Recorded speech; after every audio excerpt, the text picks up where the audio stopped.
Hi hello friends, எல்லோரும் எப்படி இருக்கீங்க?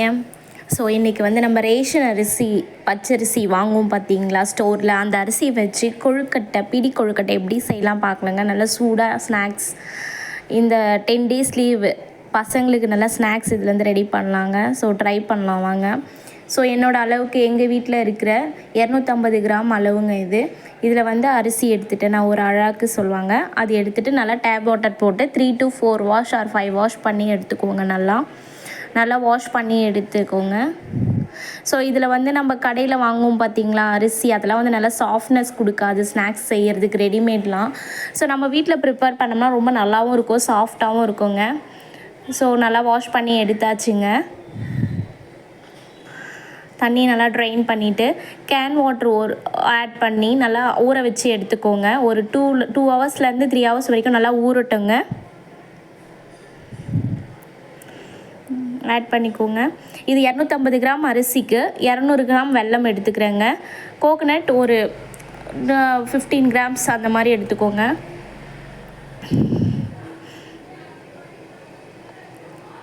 ஸோ ஊறட்டுங்க. இந்த மாதிரி ஊறி வந்ததுக்கப்புறம் 2 ஹவர்ஸ் கழித்து அந்த தண்ணியெல்லாம் ட்ரைன் பண்ணி எடுத்துக்கோங்க. பாருங்கள் நல்லா ஊறி வந்துருச்சு. நல்லா பாருங்கள், அது ரேஷன் அரிசி மாதிரியே இல்லை பாருங்கள், நல்லா ஒயிட் ஆகிடுச்சு. ஸோ தண்ணியெல்லாம் நல்லா ட்ரைன் பண்ணி எடுத்துக்கோங்க. ஒரு மிக்ஸி ஜார் எடுத்துக்கோங்க. இந்த அரிசி அதில் சேர்த்துட்டு நல்லா மாவு பதம் வேணும் இல்லைங்களா, மாவை அரைச்சி எடுத்துக்கலாங்க. அதில் 2 ஏலக்காய் மட்டும் ஆட் பண்ணிக்கோங்க, நல்லா ஃப்ளேவராக இருக்குங்க.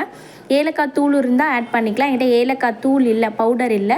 ஸோ அதனால் 2 ஏலக்காய் ஆட் பண்ணிக்கிறேங்க. நல்லா இந்த மாதிரி பதத்துக்கு மாவு பதத்துக்கு அரைச்சி நல்லா ஜலிச்சு எடுத்துக்கோங்க. மாவு ஜல்லடையில் பாருங்கள், மாவு எவ்வளோ ஃப்ரெஷ்ஷாக இருக்குது பாருங்கள், சாஃப்டாக.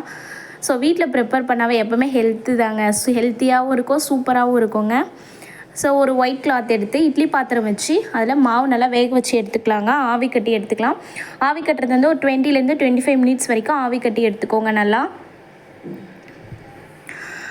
இதுக்கு தேவையான பொருள் பார்த்தா வெல்லம் 200 கிராம் சொன்னேன் இல்லைங்களா, ஒரு 15 கிராம்ஸ் அளவுக்கு தேங்காய் வந்து நல்லா ஒரு நல்லா ஒரு டேஸ்ட்டாக இருக்குங்க. அதனால் தேங்காய் எடுத்துக்கலாம், ஆட் பண்ணிக்கலாம். ஸோ வெல்லம் வந்து நல்லா பாகு பதத்துக்கு காய்ச்சி எடுத்துக்கலாங்க. இந்த மாதிரி வந்தோன்னா பிசுப்பாக இருக்கணும், நான் தொட்டு பார்த்தா நல்லா ஒரு பிசுப்பு தன்மையோடு இருக்கணும். அந்த ஸ்டேஜில் எடுத்துகிட்டு வடிகட்டிக்கோங்க. வெள்ளத்தில் ஏதாவது தூசிலாம் இருந்தால் அதெல்லாம் இருக்குங்க. ஸோ அதனால் வடிகட்டிக்கோங்க. பாருங்கள், இதில் எவ்வளோ தூசி இருக்குது, அதில் நல்லா வடிகட்டி எடுத்துக்கோங்க. அது பாருங்கள், மாவு நல்லா ஆவி கட்டி வந்துருச்சு. அந்த மாவில் வந்து ஒரு சிட்டிகை சால்ட் ஆட் பண்ணிக்கோங்க. நமக்கு நல்லா அந்த ஸ்வீட்டை என்ஹான்ஸ் பண்ணி கொடுக்கும். ஸோ நம்ம அரைச்சி எடுத்த கோகனட் இருக்குது இல்லைங்க, தேங்காய், அதையும் ஆட் பண்ணி எடுத்துக்கோங்க. நம்ம காய்ச்சி எடுத்த பாகு சொன்னோம், வெள்ளைப்பாகு, அதையும் ஆட் பண்ணி எடுத்துக்கோங்க. நல்லா பிசைஞ்சுக்கோங்க. நல்லா சாஃப்டாக பிசைஞ்சு எடுத்துக்கோங்க. பாருங்கள், நல்லா சாஃப்டாக இருக்குது பாருங்கள். பிசைஞ்சு எடுத்துக்கிட்டு அதை பிடிச்சி எடுத்துக்கோங்க. ஒரு கொழுக்கட்டையாக இதுக்கு பேர் தான் பிடி கொழுக்கட்டை சொல்லுவாங்க. ஸோ பிடிச்சி எடுத்துக்கோங்க பிடி கொழுக்கட்டையை. பாருங்கள் எவ்வளோ சூப்பராக வந்திருக்கு பாருங்கள், சாஃப்டாகவும் இருக்குங்க. நமக்கு அது மாவு நல்லா 25 ஒரு 25 மினிட்ஸ் வரை வேக வச்சாவே அந்த மாவு நல்லா ஒரு சாஃப்ட்னஸ் கொடுக்குங்க. அந்தளவு வேக வைக்கணும் கண்டிப்பாக. ஒரு சிலர் வந்து ஃபஸ்ட் டைம் வேக வைக்கும் போது மாவு நல்லா வேக வைக்க மாட்டாங்க. அப்புறம் அது தண்ணி ஊற்றி பிசையும் போது அது நல்லாவே இருக்காது. நல்லா ஒரு 20 to 25 மினிட்ஸ் நல்லா வேக வைக்கணுங்க. ஸோ இட்லி பாத்திரம் வச்சு அதில் பிடிச்ச கொழுக்கட்டை எல்லாமே வச்சு ஆவி கட்டி எடுத்துக்கோங்க. இதுவும் ஒரு 20 மினிட்ஸ் கண்டிப்பாக வேக வைக்கணும். வேக வச்சு எடுத்திங்கன்னா நல்லா சூடான ஸ்நாக்ஸ் ரெடிங்க. ஸோ என்னோடய சேனல் பிடிச்சிருந்தால் லைக் பண்ணுங்கள், ஷேர் பண்ணுங்கள், கமெண்ட் பண்ணுங்கள். ஸோ சப்ஸ்கிரைப் பண்ணுங்கள். ஸோ உங்கள் சப்போர்ட் ரொம்ப தேவைங்க. ஸோ பாருங்கள், நல்லா சூடான ஆவி பறக்க கொழுக்கட்டை ரெடிங்க. ஸோ நீங்களும் ட்ரை பண்ணி பாருங்கள். அது பாருங்கள், அது பிடும்போதே எவ்வளோ ஒரு சாஃப்ட்னஸ் இருக்குன்ட்டு.